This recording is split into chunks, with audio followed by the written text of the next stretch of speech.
Hello and welcome back to the big league. We are finally back. It's been a little while in this time. We've graduated. I got COVID. You got COVID? I didn't know that. I got COVID. And free agency started. So today's going to be a free agency episode. If I cough, apologies. It's the lingering effects. But I feel fine for now. Okay. Wait, when did you test positive? 2 weeks ago. Oh, Exactly. okay. And you're still testing positive? No, I haven't tested Oh, myself since. I started showing okay. symptoms probably just like 2.5 weeks ago. Okay. Um, Tested positive officially. I didn't test positive when I first started showing symptoms. Right. It takes some time Middle of it, sometimes. I did. Mm. But it went through my whole family. So yeah.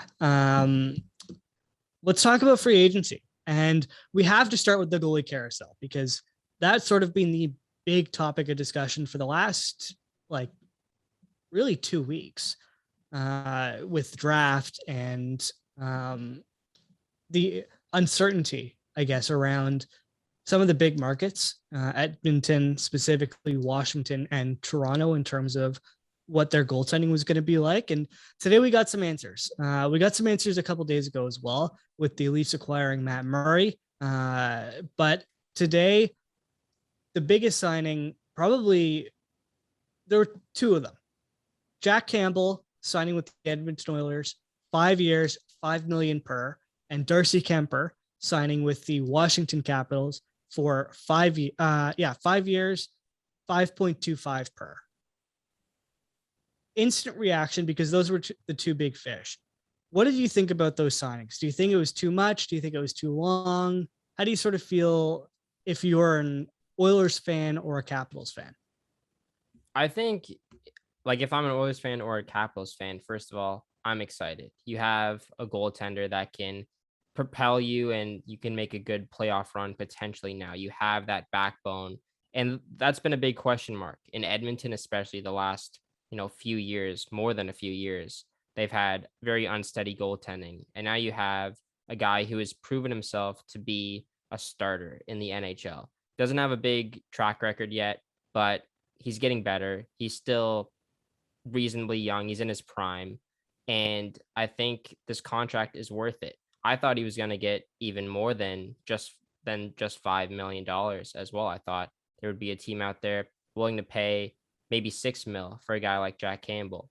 And also for Campbell, especially in the room, the kind of guy that he is, he's going to fit in super well with that Edmonton locker room. And I think they're going to want to play for him. They're going to want to compete for him. And that's going to make them a better team overall. And he's a good goaltender as well. If he did have a shaky, end to his regular season last year, it was a topic that we discussed at length on the podcast. But I think he can bounce back, and I think he can be a good goaltender. As for Darcy Kemper, I think I'd be a bit more comfortable. He just won a Stanley Cup. He's proven that he can, have a good, successful regular season with a team and also lead a team to a Stanley Cup and have a good playoff run. Campbell has not done that in his career. But I think to get Kemper for just a little bit more than what Campbell got was really good for Washington. So I think it's a great signing for them. And yeah, like I said before, I thought both of them were going to get a little bit more. I definitely thought Kemper would get more money than Campbell, but I thought both of them would get closer to 6 mil as well, especially with all these teams kind of needing goaltenders and these big market teams needing goaltenders as well. Yeah, I think it's also important to sort of mention these deals aren't without risks. There's a lot of risks. Campbell, I don't think has even played 100 NHL games, and he's 30. So he's sort of on the back half of his career. Kemper coming off a pretty bad eye injury to the point where during the playoffs, he was having to see an eye specialist 2 to 3 times a day just so he could retrain it. So there's still a lot of risk, and he's older. When this contract expires, I think he's going to be like 37. So these are big bets on goalies with not a lot of certainty, and I think that's important to highlight. I thought the backup goaltending was going to be a lot more pricey than it ended up being. When you look at teams like Buffalo and the Leafs, who still needed a backup goalie. Washington still needed a backup goalie. Uh, there were a lot of openings there. Winnipeg as well. But I think the richest backup contract we saw was like 1.8 million bucks. Yeah. And that was the Leafs signing Ilya Samsonov Yeah. and I think Comrie Eric got Comrie that as well. in Buffalo on a 2-year deal. Mhm. Samsonov 1 year in Toronto. Were you surprised that it was so cheap? Because I thought we were looking at like 3 million bucks for those kind of guys. Yeah, I actually thought it was going to be like that as well, but then you kind of have to remind yourself that like he's an RFA, right? He was an RFA that wasn't qualified. So maybe that's why he's getting a little bit less, knowing that hey, his UFA years are still far ahead of him. And also like Samsonov didn't have an amazing year last year. You can look at his wins, losses, and ties and be like, hey, this guy can win a lot of games. He had like double the amount of wins than he did losses. But his save percentage was still below 900. It was like 896.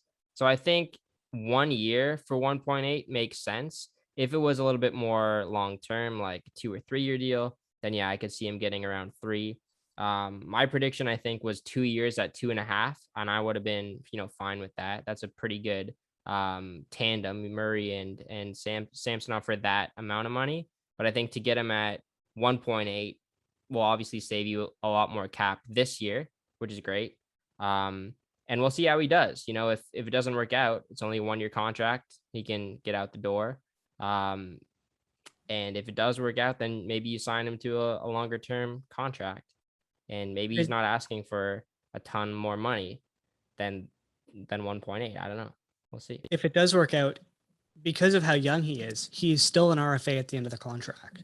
Yeah, So the exactly. Leafs Yeah. will still hold his rights, which I think is a big positive for them. In terms of Buffalo, I was surprised Comrie went for so little. He put up like a 925 save percentage last season in a decent amount of games. He's young. He's only 27, which is young for a goalie. I thought they did really well. Some of the contracts we'll get to were less stellar, specifically with ex-Leafs in Buffalo. But in general, yeah, it was pretty decent contract. You look at a guy like Thomas Greiss, a steady, comfortable backup goalie, only signing for 1.3 million. You look at Yaroslav Halak, 1.55 in with the Rangers. It's a great contract for a guy who's I think is still pretty solid goalie. And I think that's all the people I have on my list. Yeah, I think if you're a winning team in the NHL and you want to make, a run at the President's Trophy, you're gonna need two goaltenders. And to get a backup goalie for under $2 million for a team that's trying to win is really good. So Halak to the Rangers, that's a great one. Saving them a lot of money to get like only 1.5 was it, or 1.15, something like that. Really good. And then yeah, Samsonov to the Leafs, I think it's a great signing. And he can prove himself. He's also just not the 1B, right? Dubas said that Yeah, there's going to be good competition between him and Murray to be that starter. So I think I like it. I like it a lot. nice. Let's go to some of the bigger moves that sort of happened today. We'll start with last night, actually. We didn't think this deal was going to get done. It finally did. It sort of came down to the last minute. We thought there were some hurt feelings there, but ultimately, Evgeny Malkin This guy took some time to think. right over here. This guy. Yep, there you go. Took some time to think and ultimately decided he wanted to stay with Pittsburgh, agreeing to a 4-year, 6.1 million per contract. He'll be 40 when this contract expires, I think. Might be 39. Yeah, 39, I think. Yeah. 39. It's very confusing with birthdays. As a Pittsburgh fan, as we look behind you and you have Crosby and Malkin on your background, what did you think of the contract? Does this sort of scare you, or do you think this is sort of a fair deal for a guy who's going to be who's on the back half of his 30s? It doesn't scare me, if I'm being honest.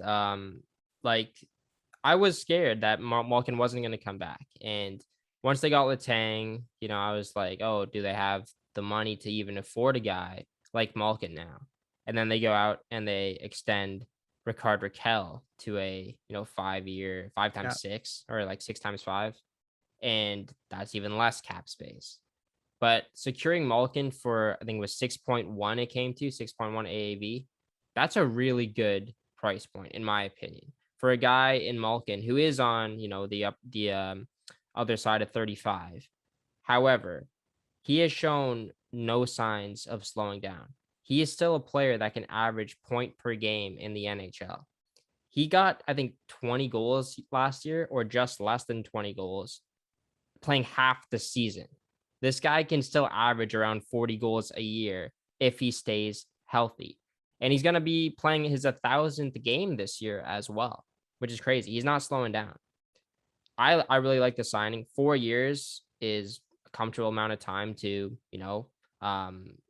I don't think he's going to slow down in those 4 years. I don't think that when the fourth year comes around, the Penguins aren't going to look at like burying his contract. He still has 4 years left in him. And it's good to see that Crosby's got 3 years on his contract still. Then Letang signed for 6 years as well. So they're all going to hopefully play out their entire careers in Pittsburgh. And yeah, I really like it. I think it's also saving the Penguins a lot of money. Malkin was getting 9.5 in his previous contract. Now it's down to 6. That's an additional $3.5 million that can be used elsewhere now, and they used it a bit today, signing some defensemen. So I like it a lot for the Penguins. I think it's going to benefit them, and paying Malkin less money now gives them options to go look for other players elsewhere, and I think it's going to make them a better team. So I don't really see a downside to it. I love Malkin, Crosby, and Letang. I've always thought that they should finish their careers together in Pittsburgh, and it looks like that's going to happen now. So I couldn't be happier as a Penguins fan, or ex-Penguins fan, like second favorite team. I want them to stay together.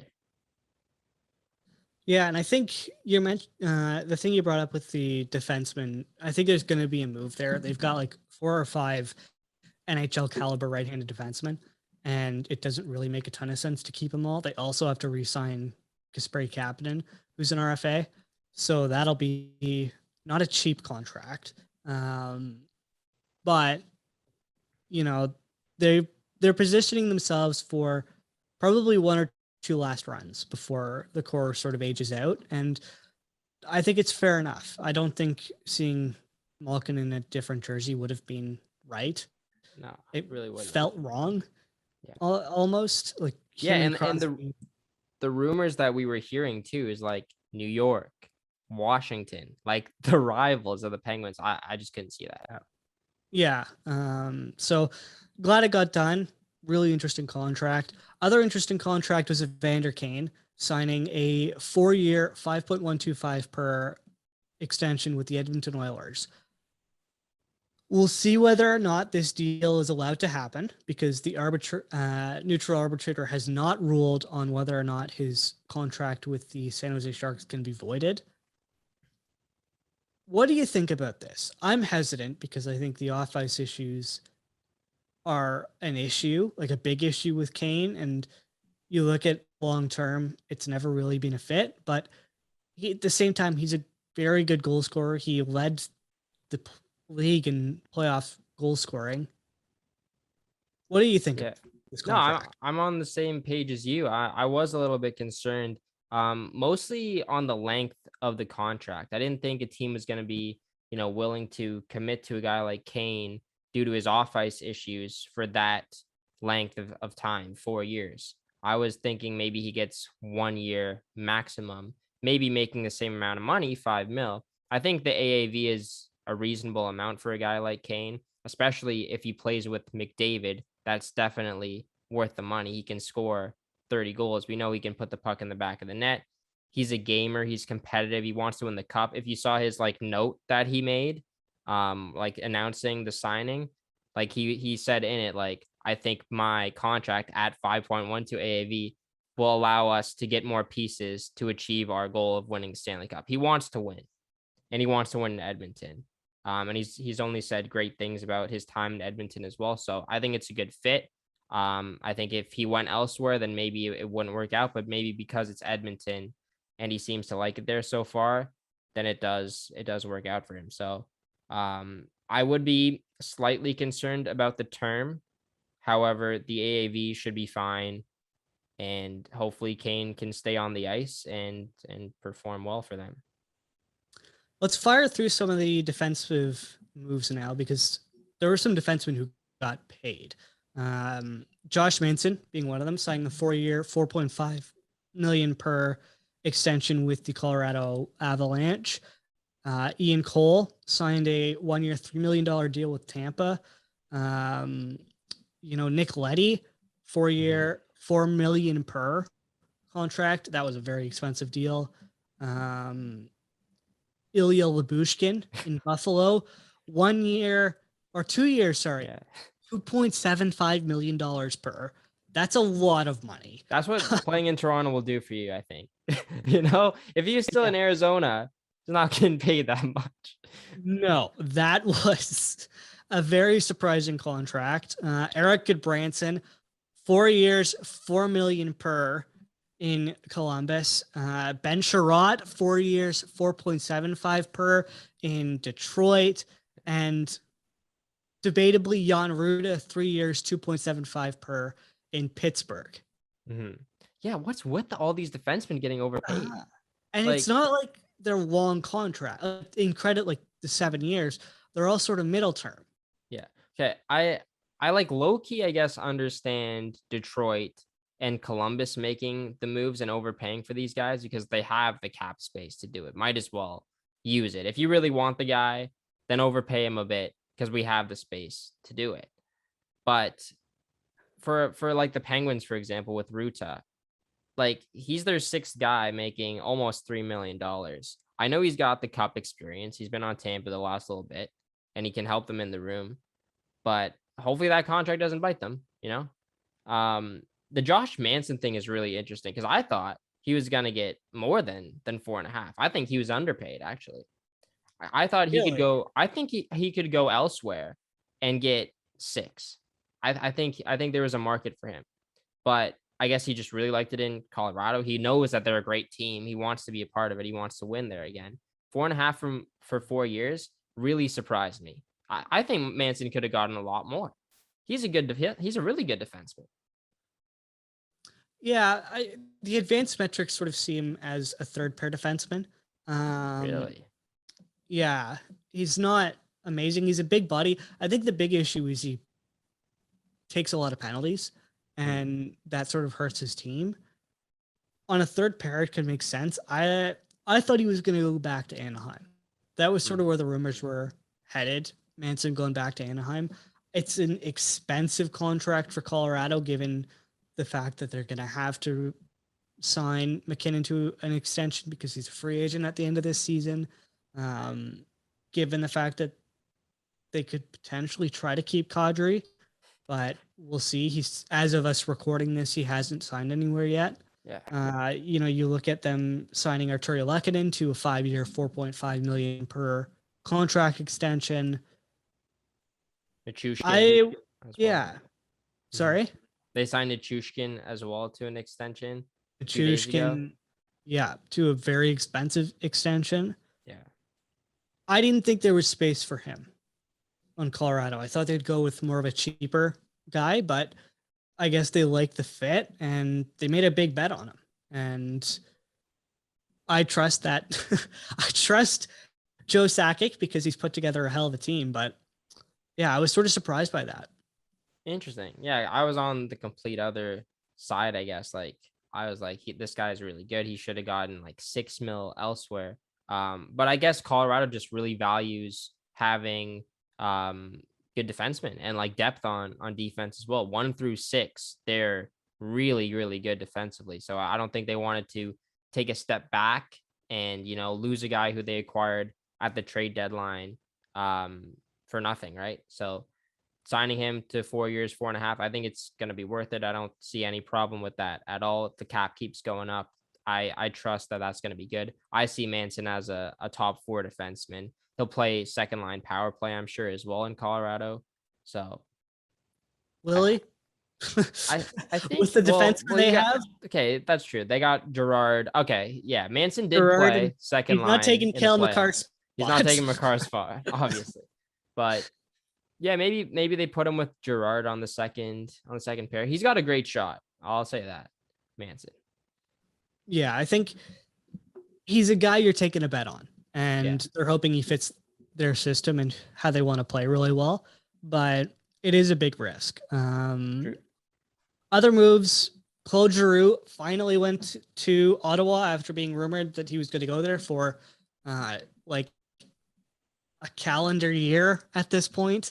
3 years, 6.5 million per. It's going to be 38 at the end of the contract, I think. Yeah. I think so, yeah. Not a surprise at all. You like the addition for Philly, or not Philly, Ottawa. I don't know what Ottawa's doing. Like they've completely turned their team around in the last week, DeBrincat and now Claude Giroux. Like their top six is looking very, very, very intriguing, very good. Um, yeah, I don't know what to make of it, but yeah, it's Giroux. It's a good contract. 3 years isn't too bad, and yeah, he's gonna teach the young guys a lot of stuff as well. So I don't see it as a bad thing at all. It's a good contract. All right. Let's go Toronto because they're an interesting sort of situation. Obviously, we're both from Toronto. We're both Toronto fans. So, we want to talk about the Leafs. Right now, they've made a few additions. We mentioned Samsonov. I don't think we need to go into huge depth on the goaltending. They made a couple of forward acquisitions or signings, namely Adam Gaudette, who is for a league man 1 year. I think he was on Ottawa Yeah, last he season. finished the year with Ottawa. Yeah, I think he's been on Chicago in the past, yeah, maybe. and Vancouver. I think he started Yeah. on Vancouver. Yeah. So they signed him. He's going to be sort of a fringe guy. Dubas said he liked him from the World Championships, where apparently he scored a ton, like a ton. And they also signed former Colorado Avalanche, breaking the Stanley Cup before the picture, Nicholas Aube-Kubel. What have you thought about their signings so far? And Dennis Mulligan as well, but we don't have the financials on that yet. You've been a fan of these moves. Would you like them to do something else? Where do you think they go as we sort of progress further into free agency? Um, I don't know. I like Aube-Kubel. I think he's going to be a good third or fourth line guy. He can put the puck in the net. He can forecheck. He can play well defensively. Do I think it's like a major like game changing move? Not at all. But what do you really expect with the Leafs and their cap situation, right? I was heading into free agency today expecting signings like this, I guess, so it definitely didn't catch me off guard at all when that signing was made.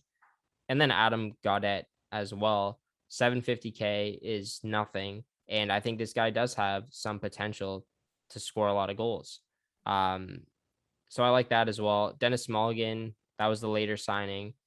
I don't think much of it. I was never really a fan of Mulligan when he was here. I think he's just too small and all skill, and I just don't like it. He reminds me of some other player. I forget his name though. But if it comes to me, I'll tell you. But I just don't think it's Any gonna work. hints? I think he played on like Nashville or something. Like it just another like smaller guy. I don't. It was like a few years ago. I don't know.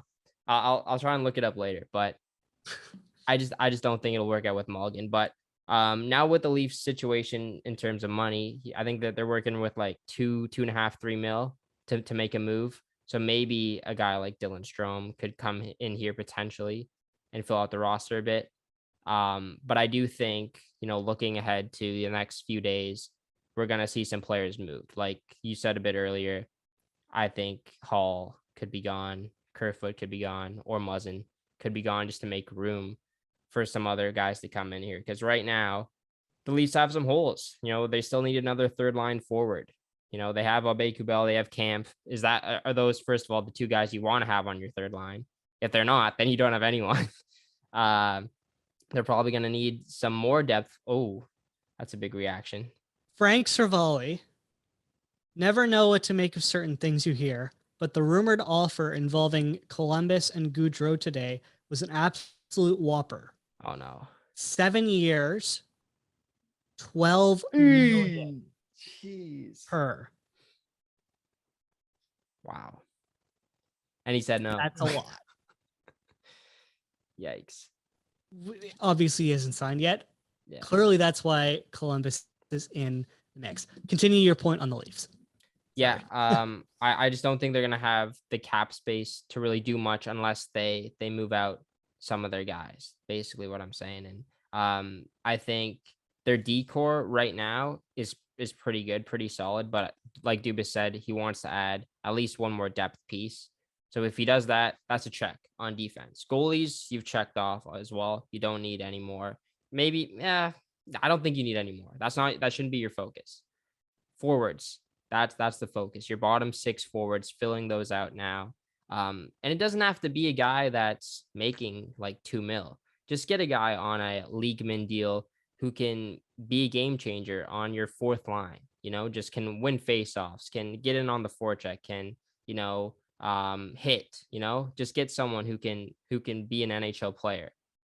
And I think that's kind of what Dubas is looking at as well. If you can't get Dylan Strome, then get more guys like that to fill out your roster, because I don't trust Robertson to really jump in right away and be that third line guy on opening night. He's got to still work his way to get to that point. I think he will get there, but not right away. He's got to work his way.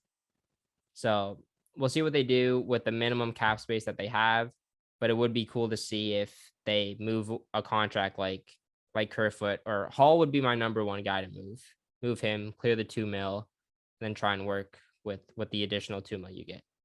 My number one guy to move is Muzzin. I think he just makes too much money. The no trade clause doesn't help. You do have to keep in mind the Leafs have to re-sign RFA's Rasmus Sandin and Pierre Engvall. That's an interesting one. Yeah. Like Sandin, like how much is he going to want? It sounds like they're talking a bit of a bridge deal, but he doesn't want the bridge deal. So is that what you've seen? That's what I've seen. Yeah. Oh, he wants like long term. Oh, interesting. Okay.